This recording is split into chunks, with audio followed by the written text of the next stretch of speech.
वो परिस्थितियां बहुत विपरीत परिस्थितियां थी और उन विपरीत परिस्थितियों में कानपुर के कंधों पर उसके आयोजन की जिम्मेदारी डाली गई।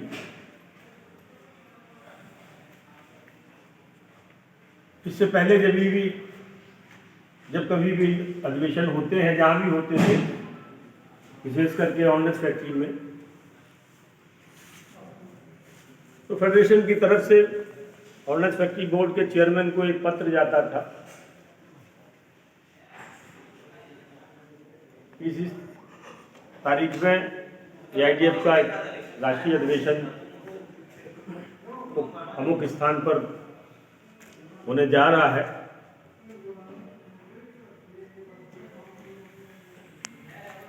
आवश्यक व्यवस्थाएं देने का अनुरोध किया जाता था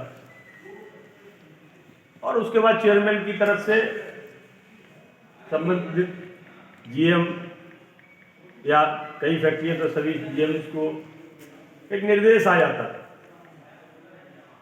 और सारी फैसिलिटी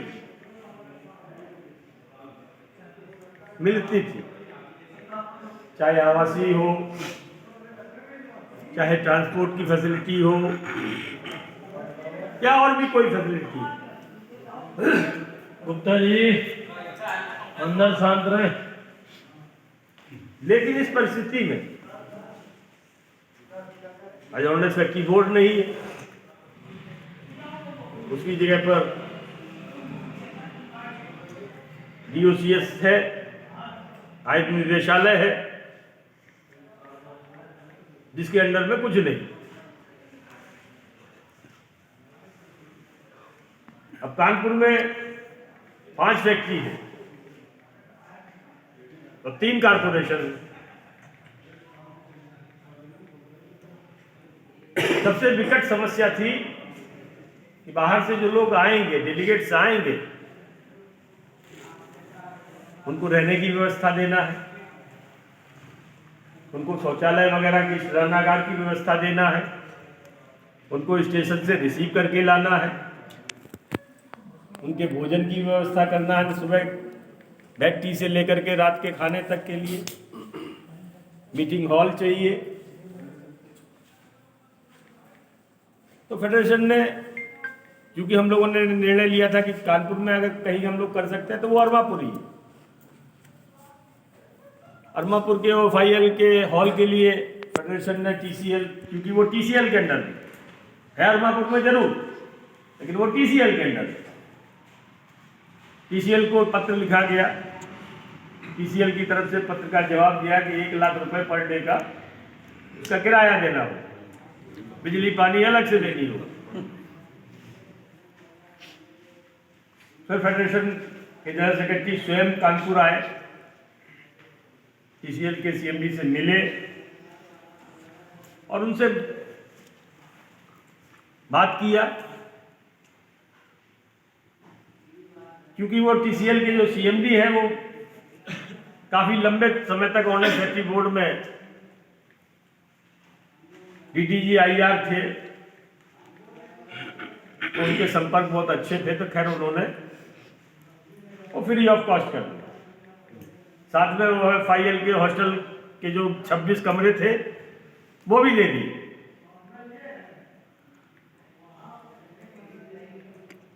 तो एक समस्या का समाधान हुआ। फिर हम लोगों ने डेलीगेट्स के रहने का जब व्यवस्था करना के लिए जगह सर्च करना शुरू किया, तो एक प्राइमरी स्कूल हम लोगों को लगा कि यहाँ पर हम सभी को एकोमोडेट कर सकते हैं, 35-40 कमरे हैं वहाँ। जब उसके संबंध में पता लगा, हम लोग सोच रहे थे कि वो OFC के अंडर में होगा, लेकिन पता लगा कि वो OFC के अंडर नहीं, वो तो फील्ड यूनिट के अंडर। फील्ड यूनिट के DDG किसे मिले, उनसे रिक्वेस्ट किया कि कुछ मरम्मत का काम करा दीजिए। बोले हमारे पास तो कुछ बजट है ही नहीं, हमारे अंडर में जरूर है लेकिन हमारे पास इस मद में कोई बजट नहीं। तो इन सारी समस्याओं, ट्रांसपोर्ट के बारे में कोई भी फैक्ट्री गाड़ी देने के लिए तैयार नहीं। हम लोगों ने जीएम से बात किया तो जीएम बोले कि ठीक है, हम आपको 5-6 दिन के लिए एक छोटी गाड़ी आपको दे देंगे जो सुबह से लेकर के देर रात तक आपके साथ रहेगी, इससे ज़्यादा हम नहीं करते। तो खैर उन्होंने, हमारे फैक्ट्री के जीएम ने उसका पूरा पालन किया। तो इन विपरीत परिस्थितियों में भी कानपुर में वो 27वां राष्ट्रीय अधिवेशन आयोजित हुआ। हम लोगों के हाथ पैर फूले हुए, जैसी आने की सूचनाएं मिल रही थी।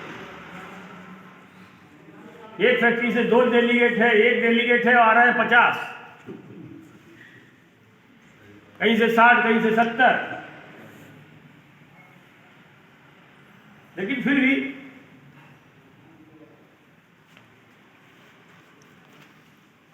वो अधिवेशन के पूरे दौरान कोई भी एक हमारा साथी ये कहते हुए नहीं पाया गया कि व्यवस्था में ये कमी है। और विशेष रूप से सभी ने इस बात को सराहा कि जिस तरह से कानपुर रेलवे स्टेशन पर वेलकम किया गया हम लोगों का, वेलकम करने के बाद हमको यथास्थान पहुंचाया गया, ऐसा अभी तक कहीं देखने को नहीं मिला। और उसके लिए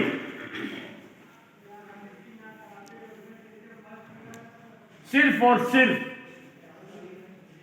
पैराशूट फैक्ट्री एम्प्लॉय यूनियन के कार्यकर्ता थे जिन्होंने इस कार्य को करने। मैं एआईडीएफ के संयुक्त मंत्री होने के नाते अपने उन एक एक कार्यकर्ता साथियों को हृदय से धन्यवाद देना चाहता हूं जिन्होंने उस कार्य को अंजाम देने में अपना योगदान दिया और पैराशूट फैक्ट्री का नाम पूरे देश के ऑर्डिनेंस फैक्ट्रियों में ही नहीं बाकी के सारे डायरेक्टरेट से आए हुए लोगों के बीच में गया कि पैराशूट फैक्ट्री के अंदर एक डेडिकेटेड टीम है, एक अनुशासित टीम है और एक सक्षम टीम है। ये निश्चित तौर पर ये आप लोगों की उपलब्धि है जिसका बखान कितना भी करो वो कम है। जहां तक अधिवेशन का सवाल, ऑर्डिनेंस फैक्ट्री तो कारपोरेशन हो गए, लेकिन कोई भी ऐसा डायरेक्टरेट ऐसा नहीं है जो सरकार के हमले से अछूता हो। डीआरडीओ, आज आप लोगों को मालूम है कि डीआरडीओ अभी तक जो भी रिसर्च करता था, जो भी अनुसंधान करता था, वो सीधा ऑर्डिनेंस फैक्ट्री के हवाले उसकी टेक्निक को करता था। आज सरकार का निर्देश है कि आप जो भी रिसर्च करेंगे वो रिसर्च की टेक्निक आप ऑर्डिनेंस फैक्ट्री को नहीं देंगे, आप प्राइवेट को देंगे।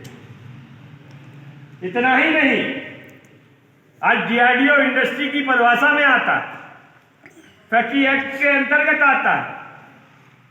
सरकार ने उस परिभाषा को भी बदलने का प्रयास किया जा रहा, सरकार ने करना प्रारंभ कर दिया, उसको इंडस्ट्री की परिभाषा से निकाल लाया जा रहा है। इंडस्ट्री की परिभाषा से जब निकल जाएंगे, बहुत सारी चीजें अब जो हम लोगों को हासिल है वो स्वतः समाप्त हो जाएंगी। एबीएस के अंदर 30 और 35 और 65 का रेशियो हुआ करता था। 65% सिविलियन कर्मचारी, 35% वर्दीधारी। आज वो जो अनुपात है वो रिवर्स हो चुका है। आज लगभग 70% वर्दीधारी है और 30% के करीब असैनिक कर्मचारी। डीजीक्यूए के अंदर एक राष्ट्रीय उत्पादकता परिषद, नेशनल प्रोडक्टिविटी काउंसिल का एक रिपोर्ट बना करके उसका सत्यानाश किया जा रहा है। नेवी में 7,500 पद समाप्त कर दिए गए। कहने का मतलब है कि कोई भी ऐसा सेक्टर का छूता नहीं है जिसके ऊपर सरकार के द्वारा हमले न किए जा रहे। ऑर्डिनेंस सेक्रेटरी के मामले में फेडरेशन का एक अधिवेशन में सिस्टम होता है कि हर डायरेक्टरेट की अलग अलग पहले दिन बैठक होती है। अधिवेशन प्रारंभ होने के बाद लंच के बाद हर डायरेक्टरेट की अलग से बैठक होती है। 8 डायरेक्टरेट हैं, 8 की अलग अलग बैठक थी। ऑर्डिनेंस सेक्रेटरी की डायरेक्टरेट वाइज मीटिंग में 5 घंटे लगातार 3:30 बजे से लेकर के 8:30 बजे तक चर्चा हुई और चर्चाओं को समराइज करके उन चर्चाओं का संकलन करके फेडरेशन के जनरल सेक्रेटरी सेंट्रल ऑफिस को सौंपा गया। सभी डायरेक्टरेट ने अपनी अपनी बैठक करके अपनी अपनी रिपोर्ट सबमिट की है। आने वाले समय में फेडरेशन का सेंट्रल ऑफिस उसके ऊपर कार्रवाई करे। एआईडीएफ ने पहली बार, अभी तक अधिवेशन में प्रस्ताव पारित किए जाते थे, एनपीएस के ऊपर प्रस्ताव, वर्कलोड के ऊपर प्रस्ताव, खाली पद भरने के लिए प्रस्ताव, लेकिन इस बार एआईडीएफ ने कानपुर डिक्लेरेशन, कानपुर का घोषणा पत्र जारी किया। हमारे लक्ष्य क्या है? आने वाले 3 सालों में हमारे लक्ष्य क्या है? उन लक्ष्यों को हासिल करने के लिए हमें क्या करना है?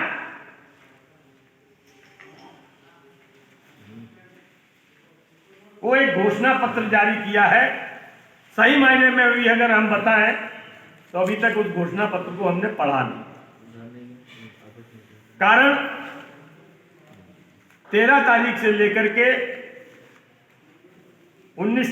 13 तारीख को हम लोग घर से निकले थे और 19 तारीख को रात में 10:30 बजे घर पहुंचे। डेली रात में 1 बजे 2 बजे सोना होता था, फिर दिन भर अपना काम। तो अभी तक मैं वो घोषणा पत्र नहीं पढ़ पाया हूं, लेकिन 1-2 दिन के अंदर उस घोषणा पत्र का हिंदी अनुवाद आप लोगों को मिले और उस घोषणा पत्र को पढ़ने के बाद आप पाएंगे